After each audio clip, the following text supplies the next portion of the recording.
தெரிஞ்சவனா இருக்கிறதுக்கு பேரு முன்னேறினது கிடையாது. 10 பேருக்கு செய்யற அளவுக்கு வளர்றவனுக்கு பேரு தான் முன்னேறினது. அது யாரு வேணாலும் தெரிஞ்சவங்களா இருக்கலாம். நீங்கள் 1000 பேருக்கு தெரிந்தவரா இருப்பதில் எந்த சாதனையும் கிடையாது. 1000 பேர் உங்களால் வாழுகிறார்கள் என்றால் அதற்கு பெயர் மட்டும்தான் சாதனை. The first one was a simple opportunity. Especially உங்க மாதிரியான கம்யூனிட்டிஸ் அதுல நீண்ட காலமான அனுபவம் பெற்றவர்கள். ஆனா சமீப காலத்தில் இருக்கக்கூடிய இளைஞர்களுக்கு கொஞ்சம் சிக்கல் இல்லாத, பிரச்சனைகள் இல்லாத அமைதியான ஒரு வாழ்க்கை மீது ஒரு தீராத ஆனந்தம் இருக்கிறது. உண்டா இல்லையா? எதுக்கு டார்ச்சர்? லாபம் வந்தா நமக்கு, நட்டம் வந்தா முதலாளிக்கு அப்படிங்கிற ஒரு மனநிலைக்கு ஒரு பிசினஸ் கம்யூனிட்டியில் இருக்க பலருமே கூட வந்திருப்பது கொஞ்சம் வருத்தத்திற்குரிய விஷயம்தான். Business is not the way of just making money. ஒரு வேலை என்பதும் ஆண்டர்பிரினர்ஷிப் என்பதும் வியாபாரம் செய்தல், ட்ரேடிங் என்பது பணம் சம்பாதிப்பதற்கான ஒரு வழி மட்டுமல்ல, ஒரு வாழ்க்கை முறை, அது ஒரு lifestyle. Business is not just giving you money, it gives all the experiences. உங்களுடைய ஒட்டுமொத்த வாழ்க்கையை நீங்கள் தொடர்ந்து வெற்றிகரமாக நடத்துவதற்கும் அடுத்தவருக்கு நீங்கள் கொடுப்பதற்கு தேவைப்படக்கூடிய பொருளாதாரத்தையும் மனதையும் உங்களுக்கு கொடுப்பதற்குமாக கிடைத்திருக்கக்கூடிய வாய்ப்புக்கு பேர் தான் பிசினஸ். அது தொந்தரவு இல்லாமல் காலை 9 மணிக்கு கிளம்பி 5 மணிக்கு திரும்பக்கூடிய வசதி வாய்ப்புகளோடு கூடியதாக இருப்பதற்கு வாய்ப்பு கிடையாது. அது ஒரு ஒயிட் காலர் ஜாபா இருக்க வாய்ப்பில்லை. அழகா டேக தொங்க போட்டுக்கிட்டு அட்டகாசமாக ஏசியர்கள் உட்கார்ந்து கொண்டு அமெரிக்கர்களோடு பேசிக்கொண்டு பேங்க் பேலன்ஸை கரெக்டா வச்சுக்கிட்டு நச்சுன்னு ஒரு சகப்பான பிள்ளையா பார்த்து கல்யாணம் பண்ணி செட்டில் ஆட்டு லைஃப் முடிஞ்சிடும் அப்படின்னா தட்ஸ் நாட் லைஃப். அதற்கு பேர் ஒரு வாழ்க்கை முறை அன்று.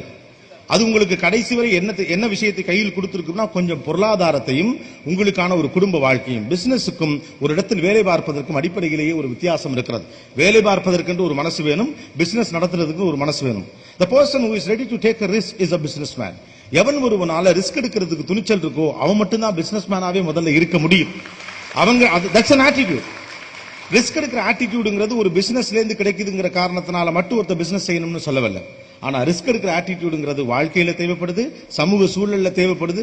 இன்னைக்கு டப்புன்னு ஒரு விஷயம் யோசிச்சு பாருங்களேன். ஒரு பிசினஸ் மேன் ஒரு ஒர்க்கிங் கிளாஸ், நான் ஒர்க்கிங் கிளாஸ் தப்பா சொல்ல, வேலை பார்த்தல் என்பது ஒரு பக்கம் நடந்து கொண்டே இருக்க வேண்டும். அதே நேரம் ஆண்டர்பிரினியல் ஸ்கில்ஸும் அது தொடர்பான ஆட்டிடியூடும் ஒரு பக்கம் வளர்ந்துகிட்டே இருக்கணுங்கிறது தான் என்னுடைய பொது அபிப்பிராயம். ஆனா இந்த பிசினஸ் மேன் ஒருத்தர் இருப்பார், அவரே வச்சுக்கோங்க. ஒருத்தர் நல்ல பதவியில் இருக்கக்கூடிய, வேலையில் இருக்கக்கூடியவர் அப்படின்னு வச்சுக்கிட்டாலும் 2 பேருக்குமான வாழ்க்கை முறையே வேறு மாதிரி இருக்கு. தபால் ஒரு பெரும் பிரச்சனை ஒன்று வருகிறதுனா ஒரு வேலையிலே இருக்கிறவர் ரொம்ப உடைஞ்சு போயிருவார்.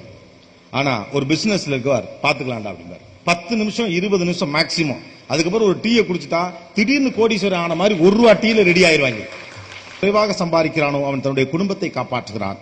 எவன் நிறைய சம்பாதிக்கிறானோ அவன் ஒரு சமூகத்தையே காப்பாற்றுகிறான். நீங்கள் யாரை காப்பாற்ற வேண்டும் என்பது நீங்கள் தான் முடிவெடுக்கணும். நான் ரிஸ்க் இல்லாம நிம்மதியாக அமைதியான ஒரு வாழ்க்கைக்குள் நான் போகிறேன் என்று இளைஞர்கள் எல்லோரும் வேலை பார்க்க போயிட்டா ஒரு ஆண்டர்பிரினியல் ஸ்டேட் ஒரு கன்சூமரிக் ஸ்டேட்டா மாறி போயிடாதான். பிசினஸ் ஊற வச்ச அதனுடைய ஞானங்கள் எல்லாத்தையும் கரைச்சு குடிச்ச ஒரு பிசினஸ் கம்யூனிட்டி ஒரு நெக்ஸ்ட் ஜெனரேஷன் ஆஃப் ஆண்டர்பிரினியல் எக்ஸலன்ஸை நமக்குள்ள உருவாக்கணும். பணக்காரனாகவும் அடுத்த நாளே பராரியாகவும் அடுத்த நாளே தன்னம்பிக்கையால் மீண்டும் பணக்காரனாவதும் எல்லாமே பிசினஸ்குள்ள தான் நடக்கும். Believe it or not, the person who is doing a business is the ruler. எவன் வாணிபம் செய்கிறானோ, எவன் பொருட்களை உருவாக்குகிறானோ அவன் தான் உலகத்துல ரூலரா இருக்க முடியும். வேலைக்கு போய் நீங்க வளர்ந்தா உங்க புள்ள வளரும், உங்க பொண்டாட்டிக்கு நகை வாங்கி போடலாம், சொந்தக்கார தாயவளை எல்லாம் பெருமையா நினைப்பாங்க, கல்யாணத்துல எல்லாம் ஃபர்ஸ்ட் ரோல இடம் கொடுப்பாங்க, முடிஞ்சா மேடையில கூப்பிட்டு நிக்க வச்சு போட்டாலாம் எடுத்துக்குவாங்க. ஆனா ஒரு பிசினஸ் மேன் டெவலப் ஆனா அவனை நம்பி, அவன் கொடுக்கிற காசை நம்பி, அவன் கொடுத்த வேலையை நம்பி 100 ஏழை வீட்டுல கல்யாணம் நடக்கும். அதுதான் கல்யாணம். ஏதோ ஒரு பணக்கார வீட்டுல ஃபர்ஸ்ட் ரோல இடம் கிடைக்கிறது வாழ்க்கையா, நம்மளால ஒரு 100 வீட்டுல அடுப்பெறுகிறது வாழ்க்கையா அப்படிங்கிற அந்த இமோஷனல நம்ம பிள்ளைகளுக்கு நம்மளால சரியா கம்யூனிகேட் பண்ணிட முடியும்னாலே the first thing is over. வாழ்வதற்கு ரொம்ப பெரிய சிரமம்லாம் பட வேண்டாம், சாதிப்பதற்குத்தான் நிறைய சிரமம் பட வேண்டும். அதான் முக்கியம்.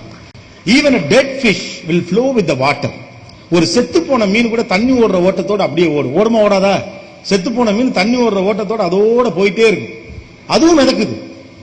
But a live fish only swim against the current.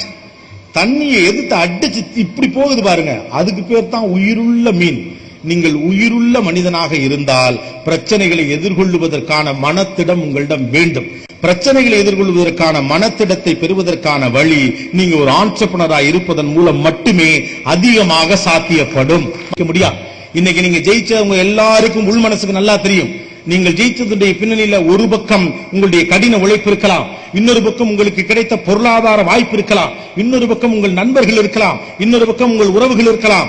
ஆனால் ஆள் மனசுல அடி மனசுல உங்க எல்லாருக்கும் தெரியும், நீங்க இன்னைக்கு ஜெயிச்சு நின்னதுக்கு ஒரே காரணம் உங்ககிட்ட ஒளிஞ்சு உள்ள பத்திரமா நீங்க எந்த சூழ்நிலையில கீழே போற்றாம வச்சிருந்த நம்பிக்கை மட்டும்தான் நீங்க ஜெயிச்சது காரணம். அது இருந்த உங்க முகத்தில் அந்த நம்பிக்கையுடைய ஒளிவீச்சு தெரிந்த காரணத்தினாலதான் பேங்க்காரன் ஓடி கொடுத்தான், சொந்தக்காரன் காசு கொடுத்தான்.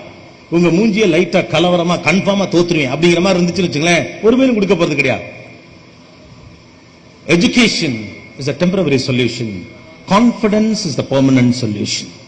விழுந்தால் எழுவேன் என்ற நம்பிக்கை எவனுக்கு இருக்கிறதோ அவன் எங்கு விழுந்தாலும் எழுவான். விழுந்தே விடக்கூடாது என்று பயப்படுகிறவன் எல்லா இடத்திலும் இடருவான். துணியை கொடுத்து எடுத்தா வாசலோட வச்சு வழி அனுப்பிடுவோம், ஏன்னா அவங்க கருப்பா இருக்காங்க.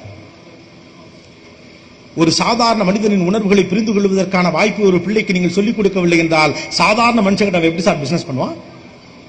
இல்லாதவனுடைய கஷ்டம் என்னவென்று அவனுக்கு சொல்லிக் கொடுக்கவில்லை என்றால் எப்படி இவனுக்கு இப்ப காசு கொடுத்துட்டு அப்புறமா வாங்கிக்கலாம் யா, இல்லாதவன் எப்படியும் கொடுத்துருவாங்கிற நம்பிக்கை இல்லாதவனோட பழகாம ஒரு பிள்ளைக்கு எப்படி தெரிய முடியும்? உடனே போய் படிச்சு ஸ்விம்மிங் கிளாஸ், அப்புறம் செஸ் விளையாடுங்க, ஏன்னா அதான் பணக்காரன் விளையாடுறான். செஸ் விளையாடு, செஸ்ல போய் கத்துக்க. அதுவும் இப்ப மனுஷங்க கூட விளையாடவே மாட்டேங்கிறாங்க, அதை கம்ப்யூட்டரோடயே விளையாடுறாங்க. அது ஒரு காயின் எடுத்து வச்சா இது ஒரு காயின் எடுத்து வைக்குமா, அது ஒரு காயின் எடுத்தா இது ஒரு காயின் எடுத்து வைக்கும்.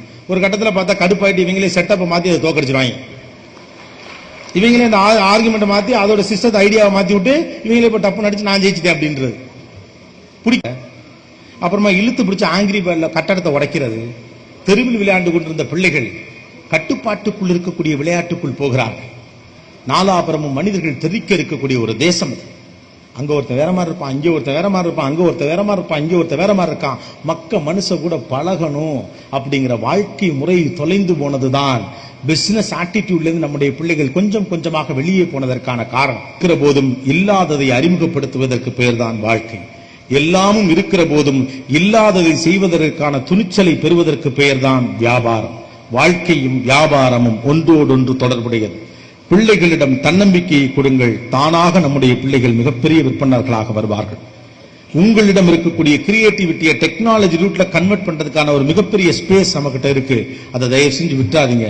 இந்த இளைஞர்கள் இன்றைக்கு இருக்கக்கூடிய இந்த மாய உலகத்துடைய கண்ணாடி கதவுகளை தாண்டி வியர்வைக்கு பின்னால் ஒரு மிகப்பெரிய வெற்றி இருக்கிறது என்பதை உணர்ந்து கொள்ளுங்கள். சந்தன காற்று நம் ஜன்னலில் வீசட்டும், சரித்திரம் நாளை நம் சாதனை பேசட்டும்.